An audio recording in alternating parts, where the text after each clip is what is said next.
FPS gaming is getting worse. A gaming rant.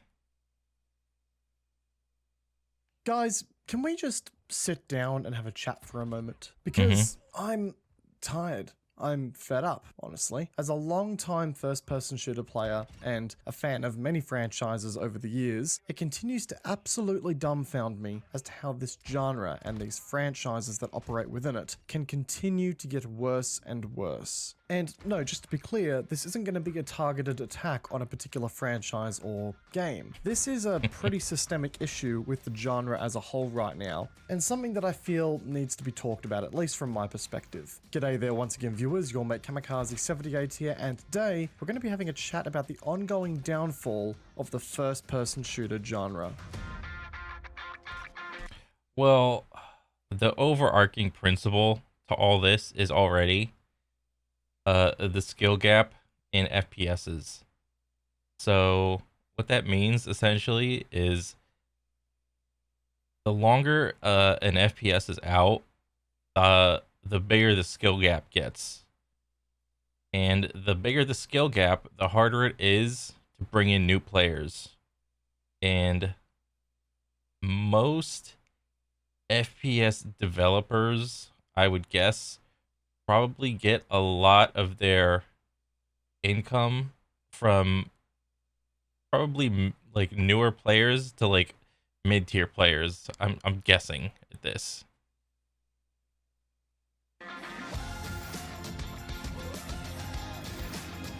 So, it begs the question, right? Why this video, and, well, why this video now, of all times? Well, folks, I had yet another I have nothing to play moment last week. I got home from a big day at work, just wanted to shoot some stuff and blow some steam in a game, as a lot of us like to do after a big day. So, I scoured my Steam, Origin, and Battle.net libraries, and, well... Dang, 3 game clients and still nothing to play. What a day. I caught myself thinking, shit, there's really nothing that good here that I want to play right now. But then There are things to play. It's just, what do you want to play? And for the most part, people want to play whatever's popular, all right? And for the most part, it's really gonna depend on like the current trend on what's happening. So like right now it's all about like BRs, and if you're in a specific niche, CS and Valorant. I stopped myself and thought, well, no, hang on, Cammy. We've had a new Call of Duty, a new Halo, a new Overwatch, and a new Battlefield game all come out in the last 12-ish months, all of which you own. How is it possible that you have nothing to play? And lads, holy shit, did it then hit me like a big dick in a locker room. It hit me that the supposed 4 Goliaths of the first-person shooter industry, the titans that have long since dominated this market, have all released games as of late, and all of them are far from home runs. Some of them are downright dog shit, some of them feel like chores and miss the mark by just missing quality of life features that were added only in the last game in the series, and all, in one way or another, failed to live up to the expectations that were set by the entries that have since come and gone. Halo Infinite, an entrance to the Halo franchise that only just added the Forge mode and the campaign co-op modes to the game a year after release. And So if you're playing Halo, when Infinite first came out, I played like a little bit of the multiplayer, but I made the mistake of playing on mouse and keyboard, not realizing that Halo was initially designed as to be a console game. Now, I played Halo back in the day on the original Xbox, but unbeknownst to me, even with aim training, Halo is still going to be wholly dominated by controllers utilizing aim assist. So unless you're like leagues and miles above everybody else on M&K, that's Halo is not your game. So there's probably a lot of other issues with Halo that a lot of like better people than myself can explain. But like some like stuff like monetization and stuff like that. But that's just like surface level stuff I'm getting at. and it's still trying to find its feet content-wise. Battlefield 2042, quite frankly, an embarrassment to the franchise that feels unfinished at every corner you look. So Battlefield, I remember that when this came out, this game didn't even have a scoreboard. They didn't even have like a basic scoreboard. Like, so I didn't play a lot of Battlefield. I just knew it as like bigger Call of Duty with vehicles. And as like in FPS, bro, I'm just like, I just want to run around and shoot my gun. That's all. So I was like, oh, it's got a little bit of movement with like you can glide and stuff like that. I thought that was pretty cool, but other than that, it didn't really seem that interesting to me. It still has mouse input issues, for Christ's sake, that makes the game feel unresponsive and floaty. Vehicle customization feels lackluster, and the weapons that are being added into the game now are uninspired and don't even sport progression lines most of The vehicles are very inspiring. When you have hovercrafts that can climb up buildings on release, I think that is very inspiring. And anybody can summon a hovercraft uh, from nowhere, out of thin air, to my understanding, on release.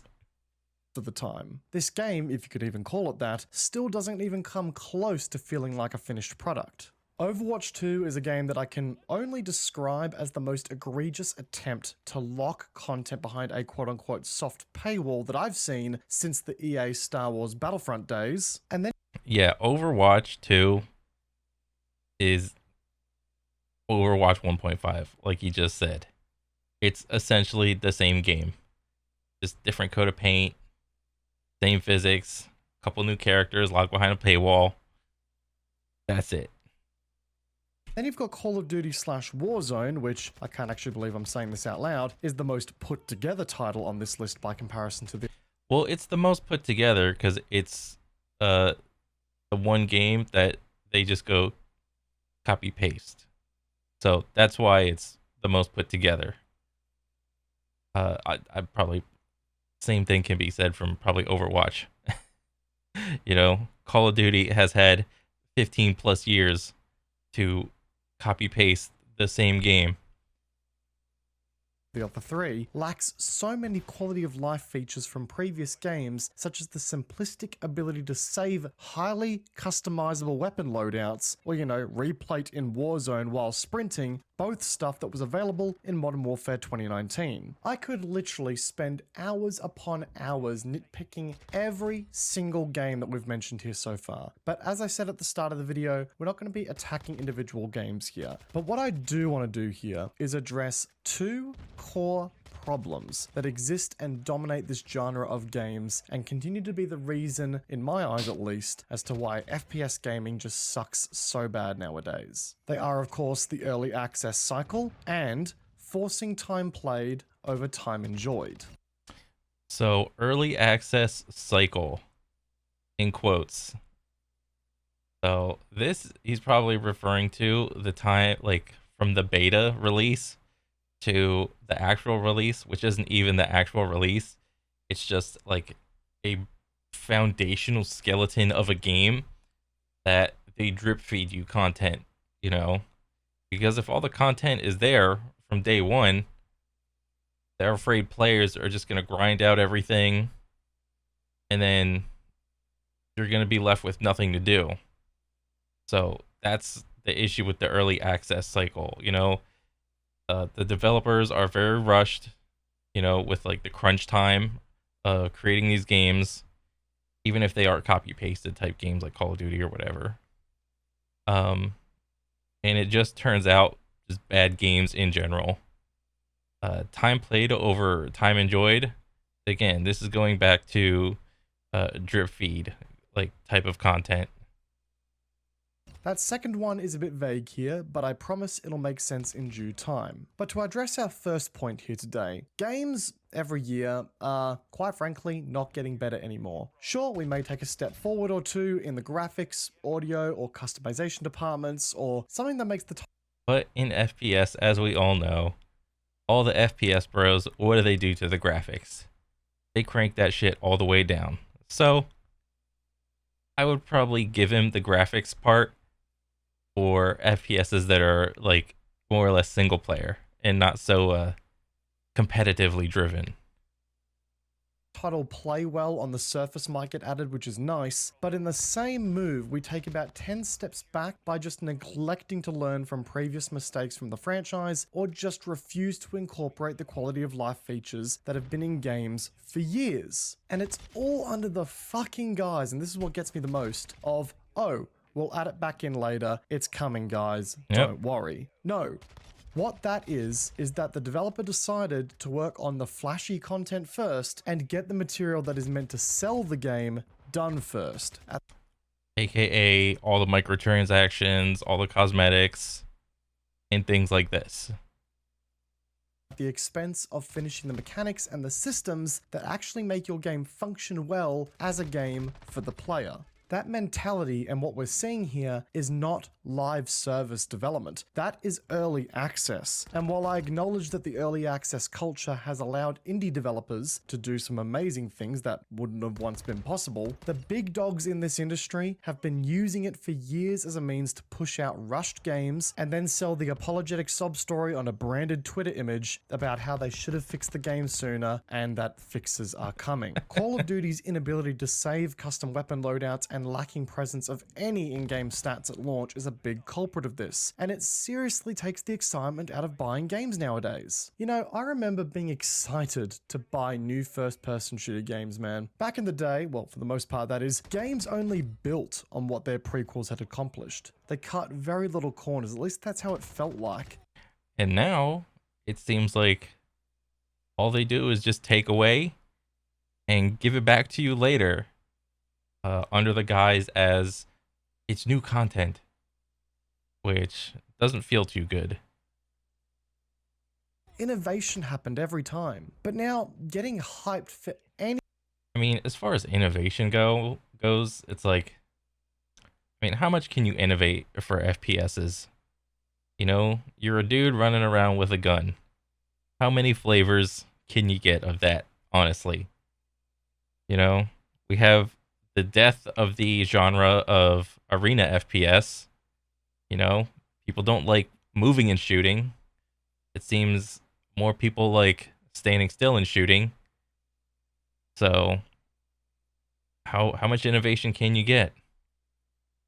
Anything in the gaming industry, and especially in the first-person shooter industry, is viewed as foolish and is so far-fetched from being normal. There is so much pessimism and doubt in the community right now, and when your entire consumer base is constantly on edge about the products you're selling them, that means something is going horribly wrong. And it's not normally the fault of the consumer when all of the consumers are collectively angry. It's the quality of the products doing the talking here. I know so many people who have been burned so deep on the Battlefield franchise that they will never go back to that franchise. And every time I boot up Battlefield 2042 to get some random content or see how the game is doing, yep, I can see their point. We are constantly being sold Phase 1 early access products at premium fucking prices, and I am tired of it. I am being tired of being sold the half-baked experiences that we then need to go through a painfully long and depressing post-release content cycle just to catch up and get the game back up to normal. So yeah, all of the above just makes games feel very stagnant in their development, right? It feels like we're not going anywhere. It feels like we're taking steps back for the sake of just taking steps back more often than not. But believe it or not, it almost seems like it's not even worth it to play a new FPS on release. You need to wait like a good month or 3 for that stuff to be like decent. It seems like.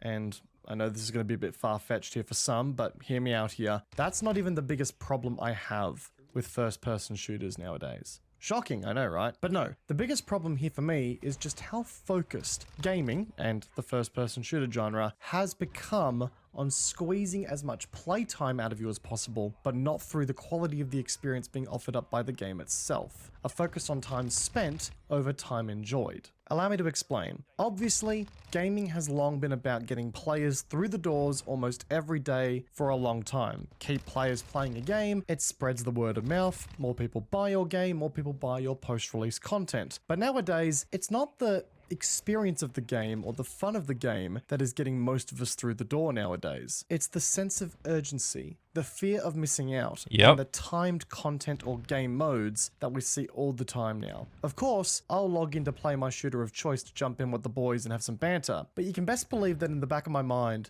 there's that. A lot of games nowadays have these like rotating playlists or whatever, where your favorite play, like back in the day, like the older Call of Duties and the Halos, like a game mode would just be there. It's not like on a countdown, it's not on a timer, it's not on like a day rotation or whatever.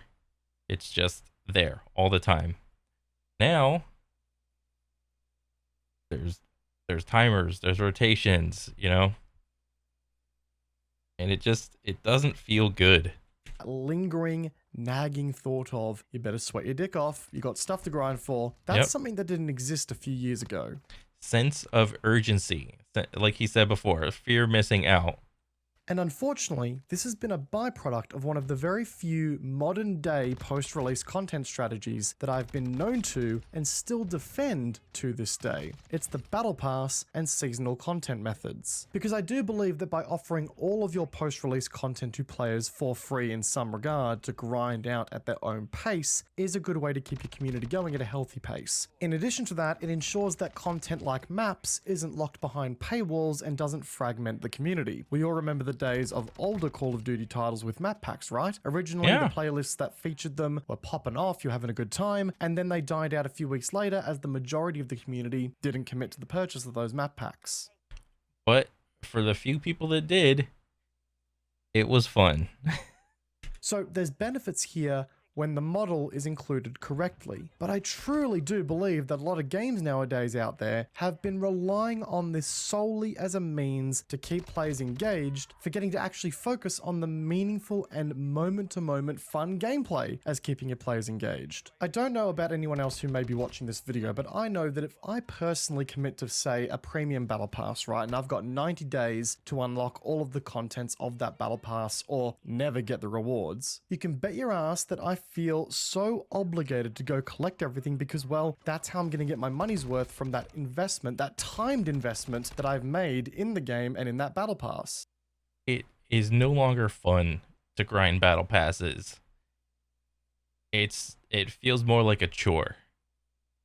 And when you have this like chore feeling of like playing a game and you're not having fun, but you're still going to go through it because you have a battle pass you just bought, and when the next battle pass comes out, you don't get access to your old battle pass, that doesn't feel good. There's times where I'm not logging on just to vibe out with the boys or relax after a big day at work. I'm grinding because, hey, I want the cool shit that I spent money for and basically pre-ordered DLC content for. Except this time, the pre-order that I've attached to that DLC content that I paid for via a battle pass is now timed, and I've only got so much time to actually put the hours in to acquire that content. And then you unlock the content, and then you put the skin on the gun, on your character, and then you rock it, and you jump in the next match, and then you see some other dudes rocking the same stuff that you got, and all of a sudden it doesn't feel so special anymore. You're not the special snowflake anymore. Again, the point being here, it's all about time spent over the quality of time that you spend in the games yourself. And another thing that I do think has been caught in the crossfire of this sort of, focus on time spent versus time enjoyed, balance of priorities that a lot of games have found themselves going down lately, is the social experience of first-person shooter gameplay. The social experience of first person? Oh. For the most part, and this kind of comes with the territory, but it's still unwanted. It's mostly just shit talking, you know? There are a couple outlier moments where you'll have like some, like, you'll meet like some nice people or whatever. There, you know, you can just jump on and shoot the shit, or somebody will make you laugh or whatever. But for the most part, it's it's a lot of trash talking at various degrees. I remember in older Call of Duty titles building relationships on my Xbox 360 using Xbox Live because lobbies stuck together between games. Yeah, they did. Yeah, they did. I remember if you backed out of a lobby, that meant you were the bitch. You know, you keep playing until you beat that other guy, and then you shit talk him. And if you backed out, you were the bitch. That was your lobby.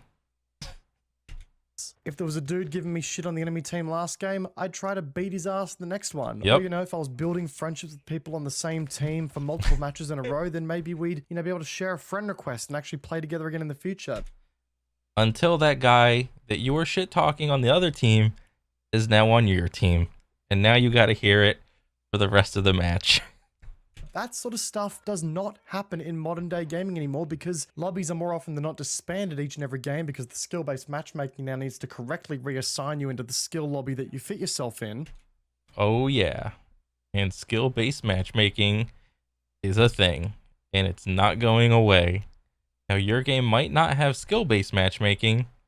It might have some sort of other system, engagement-based matchmaking, or whatever. It's not going away. And on the topic of skill-based matchmaking, if you've got a mate that you want to play with who's of a vastly different skill level to you are, then one of you is going to have a really bad time, once again killing any kind of social aspect that comes from first-person shooter gaming if you do have mates of differing skill level. If you're not all grinding together at the exact same times of day, you've got a more casual player in your group, they're going to get left behind pretty quickly. Yep. And to get specific to Battlefield for a moment here, no more server browsers. No more dedicated servers for the most part. I mean, yeah, sure, Portal is a thing, but the server browser used to be an integral part of the Battlefield experience, and you'd find communities that you'd like. You'd build rivalries. You'd build friendships on those communities. It was a part of the experience. It made the experience more social, and communities were healthier for it as a result, in my opinion. I remember this really great memory back when Call of Duty Ghost came out, and this was back when I was working at CC's Pizza. You know, at the time of like, so like, if we talk about Call of Duty Ghost today, it's like a meme. It's like the worst Call of Duty, blah, blah, blah. But like at the time of the release, the drop or whatever, I'm like, what? 18, 19, 20, whatever. I'm working at CC's, and I've been working at CC's for about 2 or 3 years or whatever. And Call of Duty Ghost drops. All the boys that I work with at CC's, they all played Call of Duty. They all loved it. You know, I jump in, I go into work. We just talk about, oh, what's the gun meta? What's the good gun? What's the bad gun? Or whatever. And there was this one event that came out, and I forgot the name of it, but like, you needed to have like a good enough smartphone to download like the app. And on the app, you enter in like your clan. You enter in all your members of it and whatever. And because I didn't have like the good smartphone, because I always had to call or like go over Xbox Live. So, like I always had to ask them, what are we doing next? So on the app, you download the app and you get all your teammates in there for your clan. And I think it was like a map of like the world or whatever. And on like certain different countries, there was a little node to take over, and to take it, it would be like win like 5 TDMs, win like 8 capture the flags or whatever, and then that's your node. And it was like, it went on, and there was like a bunch of nodes on the map, and you had to capture a bunch of them. And if your clan captured like had like the majority stake on them, you would get like this awesome skin in game by like the end of the month or 2 or 3 or however long it went on. That time was so fun for me because I remember coming home from work every day and just jumping on and playing. Oh, we got this one. What's next? Oh, we got that one. What's next? And it feels. Now I only mention that because I've never feel that anymore in FPSs. Not not a single one. I would imagine like if you're in like some sort of FPS with like some sort of like competitive thing behind it or whatever, then you could kind of feel that. But for that like bell curve, that middle pack of people, there's nothing like that. And again, this focus on time spent in the game versus, quality of time spent in the game, I feel has sort of killed some of the social aspects of first person shooter gaming over the last few years. And to me, that's kind of sad because some of my best memories in gaming have come from those more social avenues. And unfortunately, I just feel like FPS gaming has been slowly driving away from that side of things. Yeah. It's a damn shame, guys. But yeah, as you guys can probably hear, I'm a bit heated under the collar about first-person shooter gaming at the moment. Quite frankly, it's a dumpster fire. Everywhere you look, things are not going right. And I do believe that some of the things I raised in today's video are the cause for that happening. There are some gems on the horizon that I am just oh so hoping turn. And I don't even think he mentioned cheaters at all. So, another bullet point. Out okay. BattleBit Remastered is one of those games, and I truly believe that game is in a position to really dominate the market if they take their time and release it well. But above all else, I also hope that the developers in this industry can finally get their act together, and the publishers as well, and start giving gamers some experiences that are actually worth their hard-earned money. Because right now, we're cutting corners, and it's hurting the quality of the product. But now, I want to hear your guys' thoughts in the comment section down below. Do you think first-person shooter gaming is on the downward spiral, or do you think I'm a crazy bastard? If you guys caught yourself enjoying the video, be sure to backhand the like button, as it does go a long way to supporting the channel. And if you're new here, consider that subscribe button whilst you're at it to stay up to date with future videos and live streams right here on YouTube. And as always, you can find all my other social media links linked down below. Once again, guys, I hope you enjoyed today's video. Peace out, and I will see you guys all in the next one. Take care, guys. Have a good one.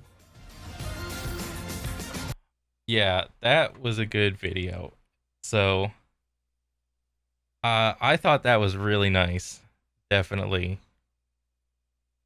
Yeah, he nailed the head with most everything. I 100% agree. Let's see. I agree this is a huge problem from an industry perspective. There's plenty of legitimate reasons games have moved this direction over the years, and ultimately consumers are their own worst enemy with stuff like this. If dangling carrots with low development costs works to keep players engaged, then you're going to see more of those carrots being used. Absolutely. If the players keep eating up whatever garbage is shelled out, then you're going to get more garbage, you know? You have to vote with your wallet. You have to vote with your time on what you want to play. It's far more competitive. Oh, it's a far more competitive landscape now than it was 20 years ago. True. And the majority of games that have found success without modern progression practices like this, namely CS, and communities cultivated in the early 2000s, back when you could still memorize every new game coming out. Oh boy. The risk of any title failing, falling into obscurity, wasting the countless hours and development dollars nowadays is incredibly high. That is true. Making a new FPS is a big gamble. Most chiefly right now, there's Dr. Disrespect's game and Shroud and Sacriel's game coming out. So those are big gambles. The only way this changes is if the audience paradigm starts to shift away from these larger titles. If that happens, it'll create an opportunity, but not a guarantee. That is true. because most of the time, like we said before, most people want to play what everybody else is playing. They want to play what their friends are playing, and most of the time, it's the popular thing, not necessarily the good thing, just the most popular thing, the most well-known thing. Uh, that a smaller studio with a solid core can capitalize on. Then we need to hope that that game's success will swing the pendulum back the other direction for larger publishers as well. Fingers crossed. Yep, that's a big hope. And I'm sipping on the copium as well, my man. Honestly, it feels like every single AAA game comes out a year and a half early these days. Also, your time spent over time played is so true, and I feel like Valorant is one of the best examples of this. I mean, CS and Val, it's more or less the same game. You know, you stand still, you shoot, whatever. So what? Val has a couple more abilities and whatnot, but for the most part, it's essentially the same game. And even within that, just for like CS and Val, those are just like two M&K games. Most people that play FPSs use a controller because shooting games are hard. And it's a skill to, you know, put your cursor over something. It's a skill, you know, much the same way as, putting a rubber ball through a hoop. It's just a game. Seems like too big to fail really just became too big to learn from our mistakes. True. Yeah. I mean, this is a great video. I liked it. Definitely, man. G's on that, man. All right. Take it easy.